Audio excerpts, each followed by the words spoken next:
The blonde hair stuck to his pillow told Rebecca everything she needed to know about her 20-year marriage. But it was the restaurant receipt hidden in his drawer. $2.47 for dinner, while she thought he was working late. That made her realize she'd been living with a stranger. Harrison Sterling thought he'd planned the perfect exit strategy. Hidden assets, secret apartments, and divorce papers that would leave his devoted wife with almost nothing. He had no idea that the woman who'd spent 7 years organizing his life had been learning all his secrets.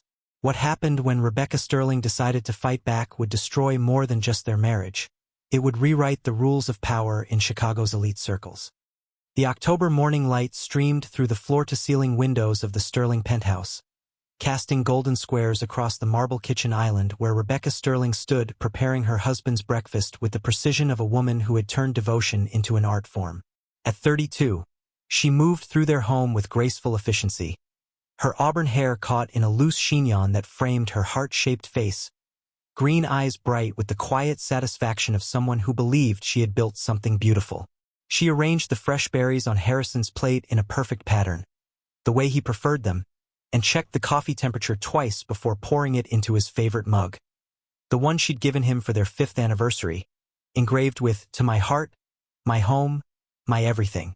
The routine was sacred to her, these small acts of service that proved her love in ways that words never could. "Good morning, beautiful," Harrison's voice carried from the doorway, warm and familiar as morning coffee. At 35, he filled their kitchen with the kind of confident presence that had made him one of Chicago's most successful commercial developers.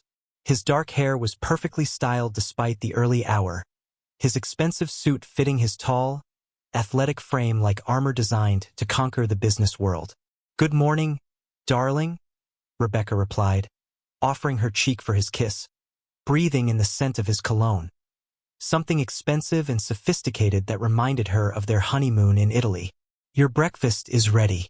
The Morrison contract presentation is at 10, right?" "Right," Harrison said, but his attention was already shifting to his phone, fingers scrolling through emails with the focused intensity that had built Sterling Development into a $100 million empire. "I might be late tonight. The Peterson deal is hitting some snags, and you know how these negotiations can drag on." Rebecca nodded, accustomed to the demands of Harrison's career. She'd learned early in their 7-year marriage that supporting his ambitions meant accepting that his time was precious, that successful men like Harrison carried the weight of other people's livelihoods on their shoulders. "I'll keep dinner warm," she said, the same response she'd given hundreds of times before. "Or I could bring something to your office later if the meeting runs too long." Harrison looked up from his phone, and for a moment, Rebecca caught something flickering in his blue eyes. Guilt, maybe, or discomfort. But it passed so quickly she convinced herself she'd imagined it. "That's sweet, but don't wait up for me," he said, already moving toward the door. "I'll probably grab something with the team after we wrap up." He paused at the threshold, turning back to look at her standing in their perfect kitchen, surrounded by the life they'd built together. Expensive appliances that gleamed like jewelry, fresh flowers she arranged twice weekly, photographs of their travels to places where Harrison closed deals and Rebecca smiled for cameras at charity galas. "Rebecca," he said, his voice carrying an odd weight. "You know I love you, right?" The question surprised her. Harrison wasn't given to spontaneous declarations of affection, especially not when he was rushing off to million-dollar meetings. "Of course I know," she replied, moving closer to straighten his tie with the automatic gesture of a wife who'd performed this ritual thousands of times. "I love you too, more than anything." Harrison caught her hands, holding them against his chest for a moment longer than usual. "You're the best thing that ever happened to me," he said, and there was something almost desperate in his voice. "I hope you always remember that." Before Rebecca could ask what had prompted such intensity, Harrison was gone, leaving behind only the lingering scent of his cologne and a vague uneasiness that Rebecca couldn't quite name. She spent the morning as she always did, managing their social calendar, confirming reservations for the charity auction they were attending next week, coordinating with their housekeeper about the dinner party they were hosting for Harrison's investors. Rebecca had transformed herself into the perfect corporate wife, the kind of woman who made powerful men look good and never caused complications. It was while she was stripping their bed to change the sheets that she found it. A single strand of hair, caught in the fabric of Harrison's pillowcase. Long, platinum blonde, nothing like her own auburn waves. Rebecca held it up to the light, studying it with the kind of clinical attention she might give to evidence in a crime scene. Her first instinct was to dismiss it. Hair could come from anywhere. A client who'd hugged Harrison goodbye, a server at a restaurant who'd leaned too close while taking an order, even their housekeeper, though Margaret had dark brown hair and wore it in a sensible bob. But this hair was different. It was expensive hair, the kind that came from someone who spent serious money on professional styling. It was long enough to suggest femininity, blonde enough to catch male attention, and positioned on Harrison's pillow in a way that suggested intimacy rather than casual contact. Rebecca's hands began to shake as the implications settled into her consciousness like poison spreading through her bloodstream. She sank onto the edge of their bed, the bed where she'd slept beside Harrison for 7 years, where they'd made love and shared dreams and whispered secrets in the dark, and stared at the single strand of evidence that threatened to unravel everything she believed about her life. Her phone buzzed with a text from Harrison. Peterson meeting moved to tonight. Don't wait up. Love you. The same message he'd sent dozens of times before, but now Rebecca read it with different eyes. She noticed the generic tone, the way he'd avoided specifics about times or locations, the casual instruction not to wait up that would give him freedom to be elsewhere for hours without accountability. Rebecca stood on shaking legs and walked to Harrison's dresser, studying the collection of expensive watches, cufflinks, and cologne bottles arranged with military precision. Everything looked normal, familiar, exactly as it should be. But now she was looking for signs she'd been trained not to see. In the back of the top drawer, hidden behind his collection of silk ties, Rebecca found a receipt from Romano's, an intimate Italian restaurant downtown, dated 3 days ago. Dinner for 2 with expensive wine and dessert. On a night when Harrison had told her he was working late at the office, eating takeout with his legal team. The receipt was for $247.63, more than Harrison typically spent on business dinners, especially for just himself. But the perfect amount for a romantic evening with someone he wanted to impress. Rebecca sat on their bedroom floor, surrounded by the evidence of a life that was apparently built on lies, and felt her world beginning to crack along fault lines she'd never noticed before. The perfect marriage she'd devoted her entire adult life to building was revealed as an elaborate performance, and she'd been the only one who didn't know she was acting. But as the initial shock began to wear off, something else took its place. Not just hurt or anger, but a cold, calculating awareness that surprised her with its intensity. Rebecca Sterling had spent 7 years being the perfect wife, the ideal partner, the woman who made Harrison's life easier in every possible way. Now she was about to discover what kind of woman she could be when that devotion was betrayed. She picked up her phone and dialed a number she hadn't called in months. "Catherine, it's Rebecca Sterling. I need to ask you about something, and I need you to be completely honest with me." Catherine Walsh was Harrison's business partner's wife, a woman who moved in the same social circles and heard the same gossip that swirled around Chicago's business elite. "Of course, honey. What's going on? Has anyone been talking about Harrison? About him being seen with someone?" The pause that followed told Rebecca everything she needed to know before Catherine even spoke. "Rebecca." Catherine's voice was gentle, careful. "Maybe we should meet for coffee. There are some things you should probably hear in person." As Rebecca hung up the phone, she caught sight of herself in the bedroom mirror. A woman whose perfect life was dissolving around her, whose trust had been shattered by a single strand of hair and a restaurant receipt. But there was something new in her reflection too, something that hadn't been there that morning. Strength, purpose, the dawning realization that she was about to become someone entirely different from the devoted wife who'd made breakfast that morning. Harrison Sterling had no idea what he'd unleashed by underestimating the woman who'd loved him unconditionally for 7 years. But he was about to find out that betraying someone who'd given you everything was the most dangerous mistake a man could make. CTA 1. Have you ever found evidence that shattered everything you believed about someone you loved? What would you do if you discovered your perfect life was built on lies? Share your thoughts below, and subscribe because Rebecca's about to prove that the most dangerous woman is one who has nothing left to lose. The coffee shop Catherine had chosen was deliberately neutral. A small cafe in River North where neither woman was likely to encounter anyone from their social circle. Rebecca arrived first, choosing a corner table where she could watch the door while remaining partially hidden behind a pillar. Her hands trembled slightly as she wrapped them around her latte, the familiar comfort of routine feeling foreign in this new reality where everything she'd believed was suspect.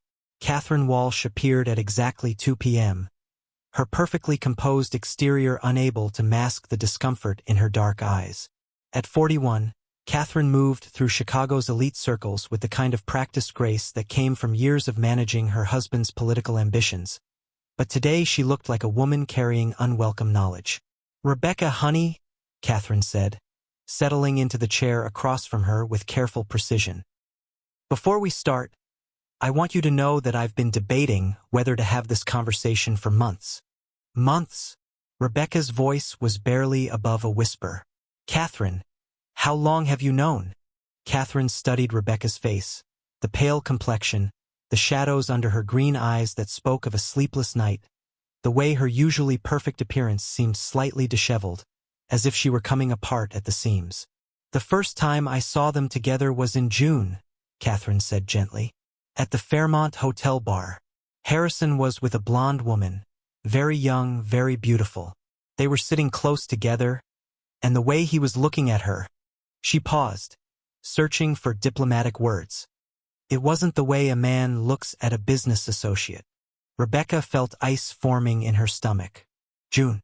For months ago, while she'd been planning their summer vacation to the Hamptons, while she'd been excited about celebrating their 7th anniversary, Harrison had been. "Who is she?" Rebecca asked, her voice steadier than she felt. "Her name is Alexis Cameron. She's 26, works in interior design. Apparently, she was hired to redesign the Sterling development offices last spring." Catherine reached across the table, covering Rebecca's hand with her own. "Rebecca, I've seen them together at least 6 times since June. Always in places where they thought they wouldn't be noticed." 6 times, Rebecca repeated numbly. "That you saw. How many times when you didn't?" "I don't know, honey, but from what I've observed, this isn't just a casual fling. They have routines, favorite places. Last week, I saw them leaving the Ritz-Carlton together at lunchtime." Rebecca closed her eyes, remembering Harrison's sudden increase in business lunches over the past few months. How many times had he kissed her goodbye in the morning, knowing he was planning to spend his afternoon with another woman? "Rebecca," Catherine continued carefully, "there's something else. My husband mentioned that Harrison has been asking about prenuptial agreements lately. Specifically, what kind of complications might arise if someone wanted to dissolve a marriage without them." The words hit Rebecca like physical blows. Not only was Harrison cheating, but he was planning his exit strategy, calculating how to leave her with as little financial damage to himself as possible. "We don't have a prenup," Rebecca said quietly. "Harrison said he didn't believe in them when we got married. Said they showed a lack of faith in forever." Catherine's expression grew sympathetic. "Illinois is a no-fault divorce state, but given the assets involved, he's worth nearly $200 million, Rebecca finished. "And I signed papers making him the primary owner of Sterling Development right after we married. I thought I was showing trust." "Oh, honey." Rebecca sat in silence, processing the magnitude of her situation. She'd spent 7 years building Harrison's career, supporting his ambitions, making herself indispensable to his success. She'd given up her own career in marketing to focus on being the perfect corporate wife. She'd managed his social calendar, entertained his clients, smiled at countless business dinners where she was treated like an attractive accessory rather than a person with her own thoughts and abilities. And now Harrison was planning to discard her for a younger woman while ensuring she walked away with as little as possible. "I need to see her," Rebecca said suddenly. "This Alexis Cameron. I need to see who my husband chose over me." Catherine looked alarmed. Rebecca, I don't think that's a good idea. You're emotional right now, and if you confront her— I'm not going to confront her, Rebecca said, her voice carrying a new edge that surprised them both. I just need to understand what she has that I don't. What was worth throwing away 7 years of marriage? That evening's Sterling penthouse. Rebecca prepared for Harrison's return with the same meticulous care she'd always applied to their domestic life. But now every action carried different meaning. She set the table with their finest china, arranged flowers in the crystal vase he'd given her for their 3rd anniversary, and prepared his favorite meal, herb-crusted salmon with the wine he'd brought back from their trip to Napa Valley. But instead of the usual pleasure she took in creating a perfect evening, Rebecca felt like an actress preparing for the performance of her lifetime.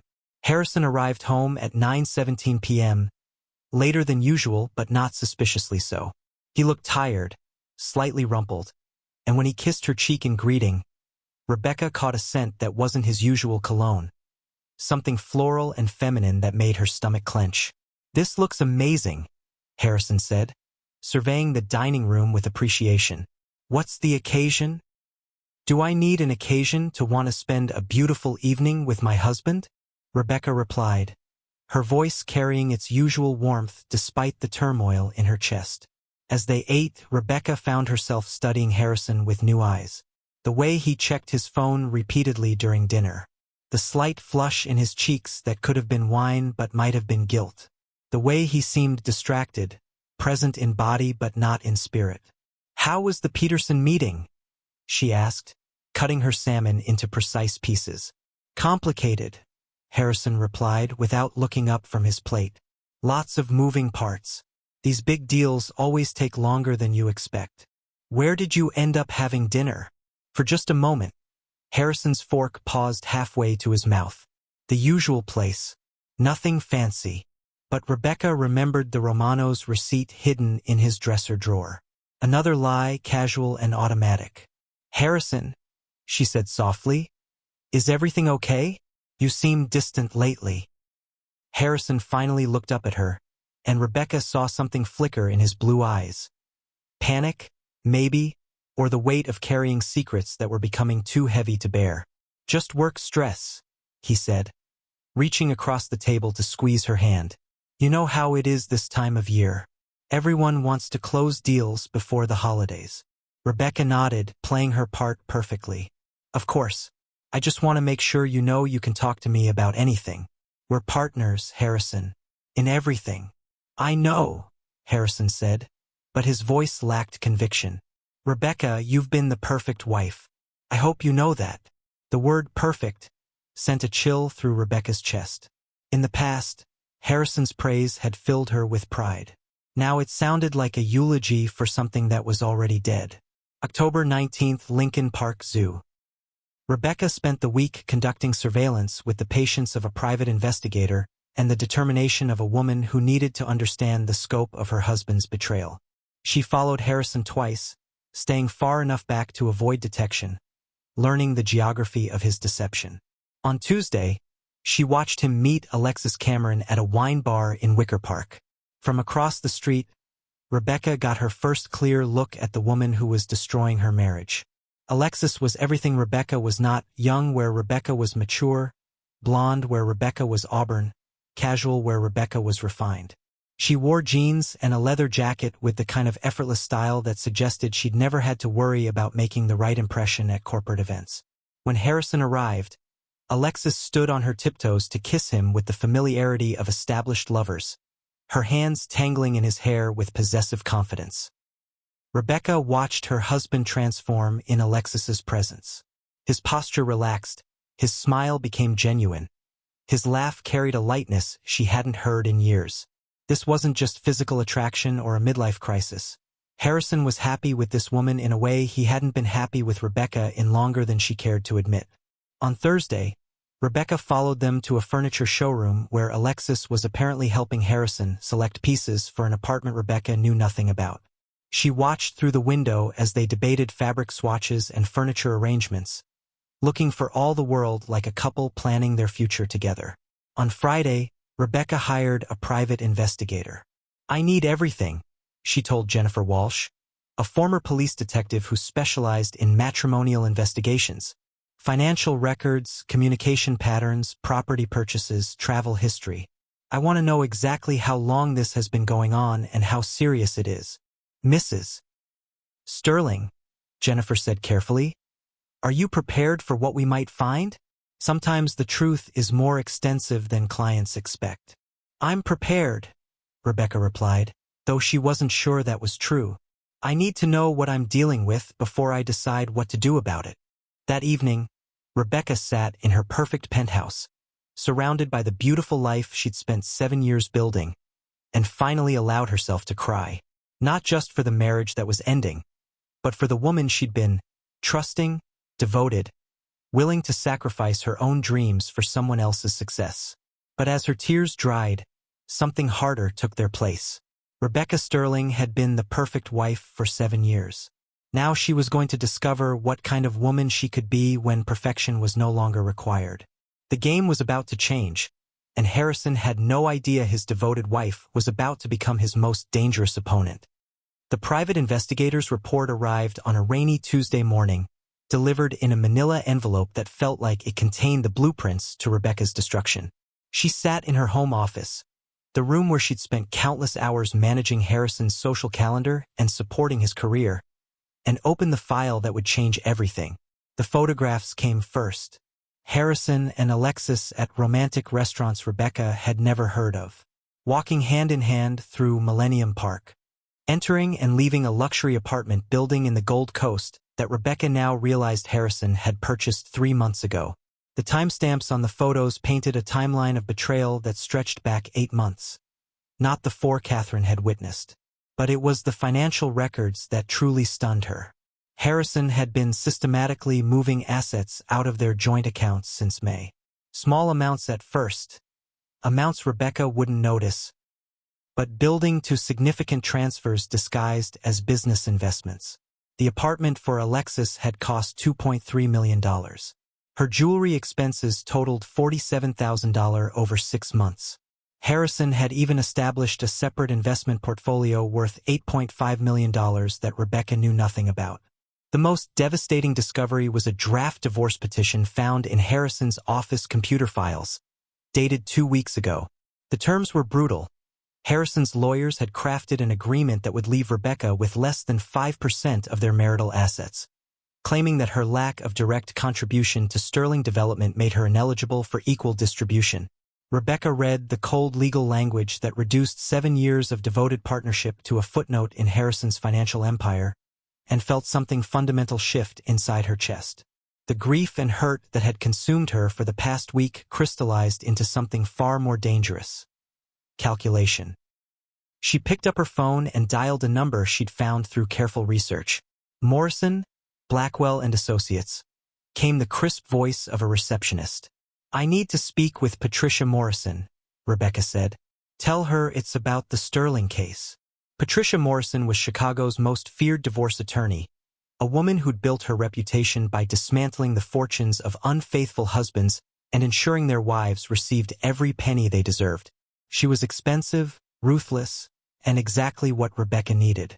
Mrs. Sterling, Patricia said when she took the call. I've been expecting to hear from you. You have. Word travels fast in certain circles. Harrison Sterling hiring Davidson and Associates to handle a quiet divorce filing tends to generate conversation among those of us who handle high-net-worth dissolutions. Rebecca felt ice in her veins. He's already filed? Not yet. But the paperwork is prepared, and based on what I've heard about the proposed terms, your husband is planning to leave you with significantly less than Illinois law would typically provide.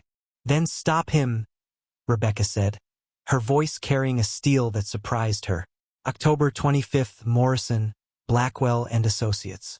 Patricia Morrison's office overlooked Lake Michigan from the 42nd floor of a downtown high-rise, and everything about the space communicated power, precision, and the kind of success that came from winning battles other people were afraid to fight. Patricia herself was a woman in her 50s with silver hair, sharp eyes, and the bearing of someone who'd never lost a case she cared about winning. Mrs. Sterling, Patricia said, studying the investigator's report with professional appreciation, your husband has made several critical errors. First, he underestimated your intelligence. Second, he overestimated his ability to hide financial transfers from someone who's managed his personal affairs for 7 years. And third, he assumed you'd accept whatever terms he offered because you've been accommodating throughout your marriage. What does that mean for me? It means we have him, Patricia said simply. Illinois is a no-fault state, but it's also an equitable distribution state. The assets your husband has been hiding, the apartment he purchased for his mistress, the systematic depletion of marital funds, all of that can be clawed back and redistributed. Patricia pulled out a legal pad and began sketching a strategy that would have impressed military generals. Sterling Development is valued at approximately $180 million.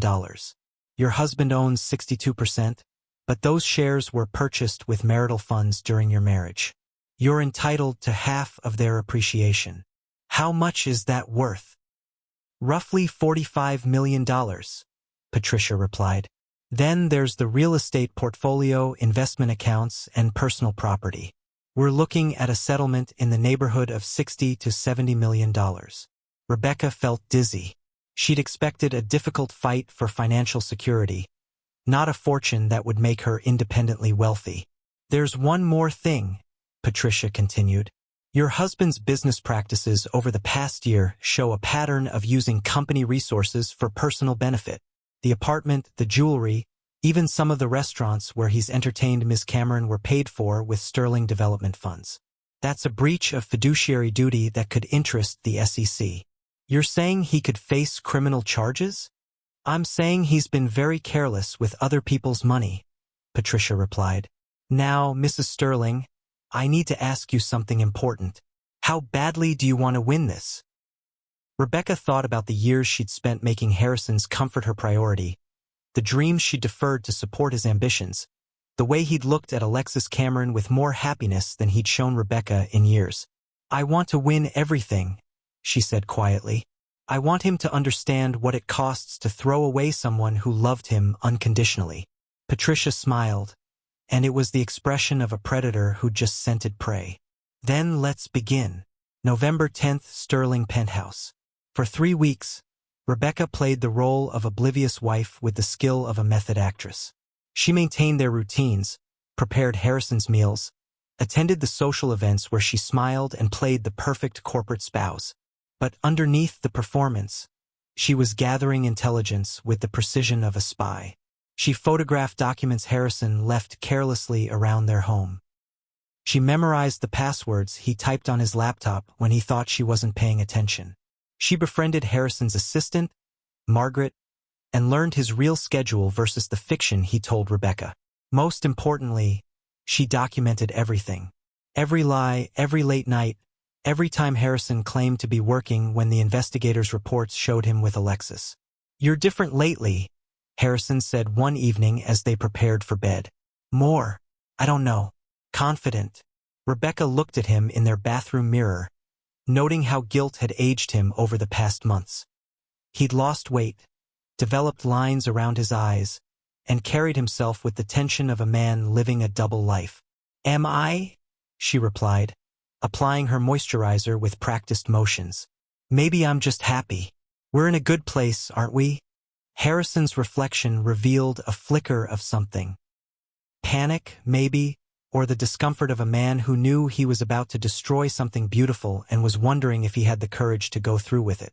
Rebecca, he said carefully, if something were to change in our lives, you'd be okay, wouldn't you? You're strong enough to handle whatever comes. Rebecca turned to face him, seeing the question for what it really was. Harrison's attempt to assuage his guilt by convincing himself that she'd survive his betrayal. Change can be good, she said softly, moving closer to straighten his pajama collar with the same automatic gesture she'd performed thousands of times. Sometimes we don't realize how much we've outgrown our old lives until something forces us to evolve. What do you mean? Rebecca looked into his eyes, seeing the man she'd loved for 7 years and feeling something close to pity. Harrison thought he was planning her downfall, but he was actually engineering his own. I mean that the strongest people are often forged in the hardest circumstances, she said, and sometimes what looks like an ending is actually a beginning. That night, Rebecca lay beside her husband and finalized the mental list of everything she was going to take from him. Not out of spite, but out of justice. Harrison Sterling had taught her that love without respect was worthless, that devotion without reciprocation was self-destruction. Now she was going to teach him that betraying someone who'd given you everything was the most expensive mistake a man could make. The war was about to begin, and Harrison had no idea that his perfect wife had become his most dangerous enemy. The moment Rebecca had been preparing for arrived on a cold November evening, when Harrison came home carrying the scent of Alexis's perfume and the weight of a decision he thought would surprise her. Rebecca was in the kitchen, preparing what would be their last dinner together, when Harrison cleared his throat with the awkward formality of a man about to deliver rehearsed lines. "Rebecca, we need to talk," he said, his voice carrying forced gravity. "There's something important I need to discuss with you." Rebecca turned from the stove, noting how Harrison had positioned himself near the kitchen island, close enough to seem caring, far enough away to avoid real intimacy. His expensive suit was slightly wrinkled, his tie loosened, and there was a lipstick smudge on his collar that he tried unsuccessfully to wipe away. "Of course, darling," Rebecca replied, her voice carrying the same warm attention she'd given him for 7 years. "What's on your mind?" Harrison ran his hand through his dark hair, a gesture Rebecca had once found endearing but now recognized as a tell. Something he did when he was about to lie about something significant. "This isn't easy to say," Harrison began, his blue eyes not quite meeting hers. "But I think we need to acknowledge that our marriage has run its course. We've grown apart, become different people than we were when we got married." Rebecca continued stirring the risotto she was preparing, her movements steady despite the adrenaline flooding her system. "Have we? I hadn't noticed." "Rebecca, please don't make this harder than it needs to be," Harrison said, his tone sharpening with impatience. "We both know we haven't been happy for a while. We're more like roommates than husband and wife." "Is that how you see me?" Rebecca asked, finally turning to face him fully. "As a roommate? I see you as someone I care about deeply," Harrison replied, the words sounding practiced hollow. "Which is why I want this transition to be as smooth as possible for both of us."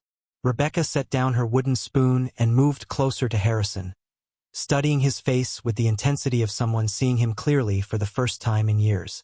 "Transition," she repeated softly. "You make it sound like a business merger instead of the end of a marriage. I've had lawyers draw up papers that I think are fair," Harrison continued, pulling a manila folder from his briefcase. "You'll be well taken care of, Rebecca. The Lincoln Park condo, a reasonable settlement, enough to maintain your lifestyle while you figure out what you want to do next." Rebecca took the folder but didn't open it. "How generous of you to figure out what's fair for me. I know this is a shock." "Is it?" Rebecca interrupted, her voice still calm but carrying a new edge.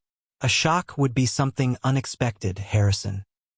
But a man who's been lying to his wife for 8 months, who's been systematically hiding assets and planning his exit strategy while she cooks his dinner and manages his social calendar. That's not a shock. That's just predictable." Harrison went very still. "What are you talking about?" Rebecca opened the folder he'd given her, scanning the divorce terms that would leave her with less than $5 million while Harrison kept the rest of their nearly $200 million empire. "I'm talking about Alexis Cameron," Rebecca said, her voice carrying the precision of a surgeon making the first cut. 26 years old, interior designer, living in the Gold Coast apartment you purchased for $2.3 million. "I'm talking about the 8 months you've been having an affair while telling me you were working late." The color drained from Harrison's face. "Rebecca, I'm talking about the $8.5 million investment portfolio you established without my knowledge," Rebecca continued, her voice growing stronger with each revelation. "The systematic transfer of marital assets that you thought I was too stupid or too trusting to notice." Harrison sank into one of their kitchen chairs, his carefully planned speech evaporating in the face of Rebecca's thorough knowledge of his deception. "How long have you known?" he asked quietly. "Long enough to hire Patricia Morrison," Rebecca replied, and watched Harrison's face go white. Patricia Morrison's reputation preceded her. She was the attorney who'd taken down 3 of Chicago's most powerful men in divorces that had made front-page news. "Rebecca, we can work this out," Harrison said desperately. "We don't need lawyers. We can handle this between ourselves. Keep it civilized." Rebecca laughed, and the sound carried no warmth. "Civilized? Like the way you've been civilized for the past 8 months? Lying to my face every day while planning to discard me like an employee you no longer need." She moved to their kitchen drawer and pulled out a thick folder. The private investigator's report, financial records, photographs, a complete dossier of Harrison's betrayal. November 3rd, Romano's Restaurant, dinner for 2, $247. Rebecca read from the investigator's notes. November 7th, Cartier diamond bracelet, $12,000. November 10th, Four Seasons, weekend getaway while I thought you were in Milwaukee for business. Harrison stared at the evidence of his double life spread across their kitchen island. "You hired someone to follow me?" "I hired someone to document the truth," Rebecca corrected. "Because apparently, truth is something my husband stopped providing months ago." "Rebecca, please listen to me," Harrison said, standing and moving toward her with the desperation of a man watching his world collapse. "What happened with Alexis? It wasn't planned. It just developed, and I didn't know how to handle it. So you decided to handle it by stealing from our marriage to fund your affair while planning to leave me with nothing?" "It's not nothing," Harrison protested. $5 million is more than most people see in a lifetime. $5 million out of $200 million, Rebecca replied. "For a woman who spent 7 years building your career, managing your life, sacrificing her own ambitions to make you successful. $5 million for someone you promised to love and honor and cherish." Harrison's shoulders sagged with the weight of his exposed deception. "What do you want from me, Rebecca? You want me to grovel? You want me to pretend I still love you the way I used to? I want you to understand what you've lost," Rebecca said, her voice carrying a strength that surprised them both. "I want you to realize that you had someone who loved you unconditionally, who made your happiness her priority, who would have done anything to support your dreams. And you threw it away for someone who'll leave you the moment someone richer comes along. Alexis isn't like that." "Alexis is exactly like that," Rebecca interrupted. "She's 26 years old, Harrison. Do you really think she'd be with you if you were a middle management accountant instead of a millionaire CEO?" Harrison had no answer for that, and in his silence, Rebecca saw the first crack in his certainty about the choice he'd made. "Here's what's going to happen," Rebecca continued, her voice carrying the authority of someone who'd spent weeks preparing for this moment. "You're going to pack a bag and stay somewhere else tonight. Tomorrow, Patricia Morrison will serve you with divorce papers that reflect what Illinois law actually says about equitable distribution." "Rebecca, be reasonable." "I am being reasonable," Rebecca replied. "I'm being more reasonable than you deserve. I could have called a press conference, Harrison. I could have sent those photographs to the Chicago Tribune business section. I could have reported your misuse of sterling development funds to the SEC. Harrison's face went ashen. "You wouldn't do that." "I wouldn't want to," Rebecca corrected. "But if you try to cheat me out of what I'm legally entitled to, if you try to paint me as some gold-digging ex-wife who doesn't deserve compensation for 7 years of partnership, then I'll use every weapon at my disposal." She moved closer to Harrison, looking into the eyes of the man she'd loved completely for 7 years. "I gave you everything, Harrison. My heart, my youth, my dreams, my unconditional support. I made your success possible by handling everything that would have distracted you from building your empire. And you decided that wasn't worth honoring when someone younger and more exciting came along." "Rebecca, I'm not finished," she said firmly. "You want a divorce? Fine, you'll get your divorce. But you'll pay for the privilege of throwing away the best thing that ever happened to you. You'll pay for betraying someone who loved you enough to sacrifice her own identity for your success." Harrison stared at her, seeing perhaps for the first time the woman he'd taken for granted, the strength he'd mistaken for weakness, the intelligence he'd underestimated because it had always served his interests. "I never wanted to hurt you," he said quietly. "But you did hurt me," Rebecca replied. You hurt me every day for 8 months while I continued to love you and support you and believe in us. You hurt me by lying to my face while planning to abandon me. You hurt me by thinking I was too weak or too stupid to fight back. She picked up the divorce papers he'd brought, tearing them in half with deliberate precision. But here's what you didn't understand about me, Harrison. I'm not the same woman you married 7 years ago. You helped create someone stronger, smarter, more resilient. And now that woman is going to show you exactly what it costs to betray someone who gave you everything. As Harrison gathered his things and prepared to leave their home for the last time, Rebecca felt something she hadn't experienced in years. Complete certainty about who she was and what she deserved. The perfect wife was dead. In her place stood a woman who would never again make the mistake of loving someone more than she loved herself. The divorce proceedings that followed were a masterclass in legal warfare, but Rebecca discovered something unexpected as she watched Patricia Morrison dismantle Harrison's carefully constructed financial fortress. She was stronger than she'd ever imagined possible. The woman who'd once measured her worth by her husband's happiness had become someone who understood her own value independently of anyone else's approval. The first victory came quickly. Patricia's motion to freeze Harrison's assets while the court investigated the systematic transfer of marital funds was granted within 48 hours. Harrison's attempt to hide money in offshore accounts was exposed. His purchase of the Gold Coast apartment for Alexis was deemed marital waste, and the judge ordered an immediate accounting of all sterling development resources used for personal purposes. Your husband made a critical error, Patricia explained during one of their strategy sessions in December. He assumed that 7 years of financial dependence had made you helpless. He didn't realize that 7 years of managing his personal affairs had given you intimate knowledge of exactly where every dollar was hidden. But the real transformation was happening inside Rebecca herself. For the first time in her adult life, she was making decisions based on her own needs, her own dreams, her own vision of what her future could look like. She enrolled in a graduate program in business administration, something she deferred when Harrison's career had demanded her full attention. She reconnected with friends she'd neglected while playing the perfect corporate wife. She began to remember who she'd been before she'd made Harrison Sterling the center of her universe. February 14, 2025, Lincoln Park. Rebecca was working on a business plan for the nonprofit she was considering starting when her doorbell rang.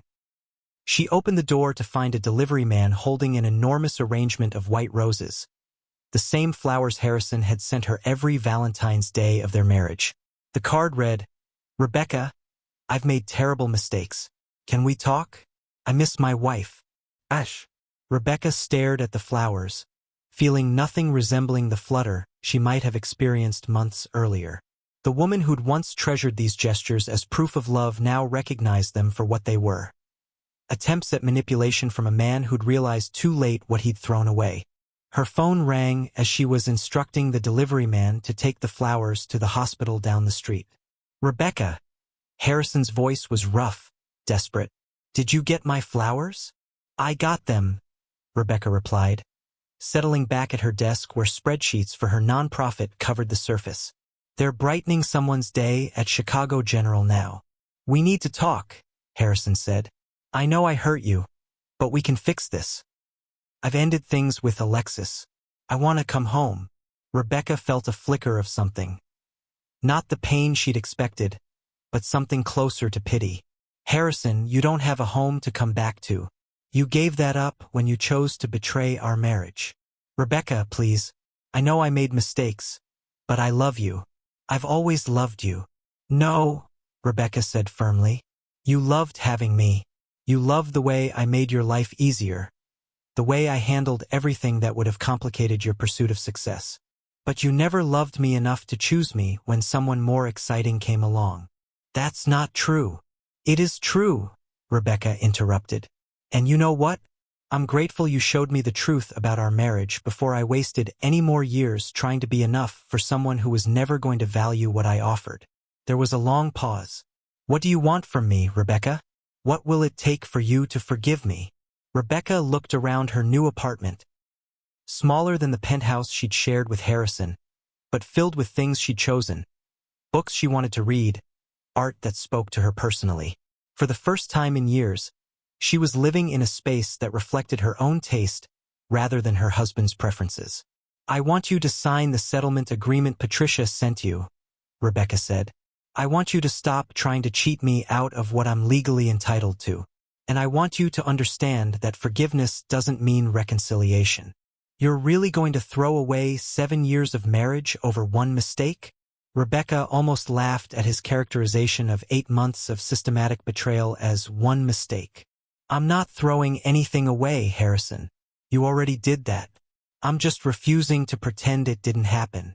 April 3, 2025, Morrison, Blackwell and Associates. The final settlement hearing was scheduled for a rainy spring morning, and Rebecca dressed for it with the care of a general preparing for a decisive battle.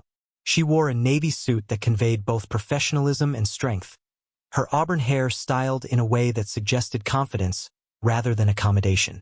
Harrison arrived at the courthouse looking older than his 35 years, the stress of 6 months of legal warfare having taken its toll. Alexis Cameron was notably absent.